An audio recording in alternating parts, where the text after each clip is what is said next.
मध्य प्रदेश के आउटसोर्स कर्मचारियों के लिए बड़ी खबर है। बीते दिनों मध्य प्रदेश की राजधानी भोपाल एक बड़े आंदोलन का गवाह बनी, जहां प्रदेश भर से आए हजारों अस्थायी ठेका और आउटसोर्स कर्मचारी अपनी लंबे समय से लंबित मांगों को लेकर सड़कों पर उतर आए। क्या आपको बोरवेल करवाना है लेकिन लोकल और सस्ते पाइप्स लगाकर हो गए हैं परेशान? तो अब आपके शहर में आया है न्यूट्रॉन 40 kg बोरवेल पाइप। दमदार क्वालिटी के साथ 10 साल की गारंटी, ज्यादा मजबूती और लंबी उम्र का वादा। तो अगली बार बोरवेल करवाएं, केसिंग पाइप सिर्फ न्यूट्रॉन 40 kg ही लगवाएं। इस प्रदर्शन को महासंग्राम आंदोलन नाम दिया गया, जो अस्थायी आउटसोर्स कर्मचारी मोर्चा के बैनर तले आयोजित किया गया था। आंदोलन में शामिल कर्मचारियों ने सरकार से यह मांग रखी थी कि उन्हें मुफ्त या बेहद कम वेतन पर काम कराने की प्रथा को समाप्त किया जाए और सभी को कम से कम 26,000 रुपए न्यूनतम मासिक वेतन दिया जाए। साथ ही नौकरी की स्थायी सुरक्षा भी सुनिश्चित की जाए। आंदोलनकारियों का कहना था कि वर्तमान व्यवस्था में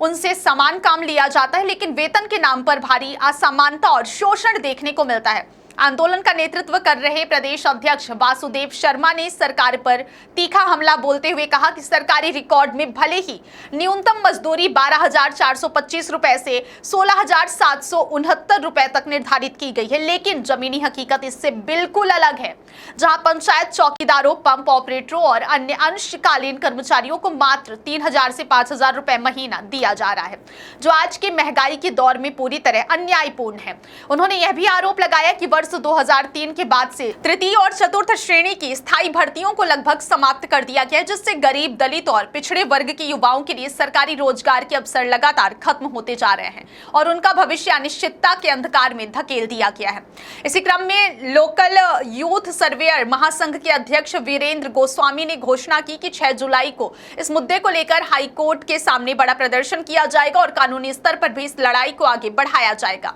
आंदोलन के दौरान प्रशासन और प्रदर्शनकारियों के बीच काफी तनावपूर्ण स्थिति बनी रही, क्योंकि पहले आंदोलनकारियों ने भाजपा कार्यालय के घेराव और सामूहिक आत्मदाह जैसी कड़ी चेतावनियां दी थी, जिसके बाद प्रशासन ने सख्ती दिखाते हुए कई प्रतिबंध लगाए और लंबी बातचीत के बाद शर्तों के साथ नीलम पार्क में प्रदर्शन की अनुमति दी। आंदोलन में डॉक्टर अमित सिंह, राजभान रावत, उमाशंकर पाठक और विपिन पांडे जैसे कई प्रमुख नेता भी शामिल हुए, जिन्होंने मंच से सरकार की नीतियों को कर्मचारी विरोधी बताया और कहा कि यदि जल्द समाधान नहीं निकाला गया तो यह आंदोलन पूरे प्रदेश में उग्र रूप ले सकता है।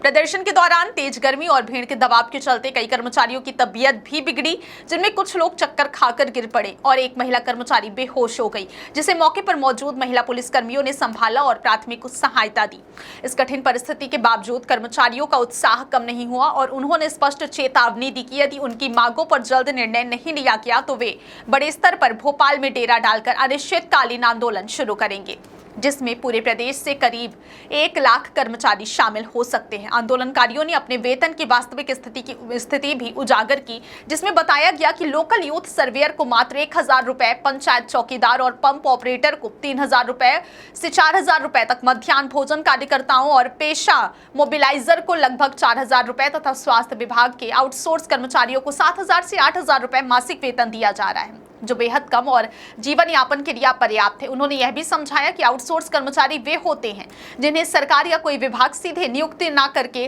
किसी निजी ठेकेदार या एजेंसी के माध्यम से काम पर रखा जाता है, जिसके कारण वे मुख्य विभाग के कर्मचारी नहीं माने जाते। उनकी नौकरी अस्थायी होती है और वेतन तथा सेवा शर्तों का नियंत्रण भी ठेकेदार के हाथ में रहता है, जिससे उनकी स्थिति और अधिक कमजोर हो जाती है।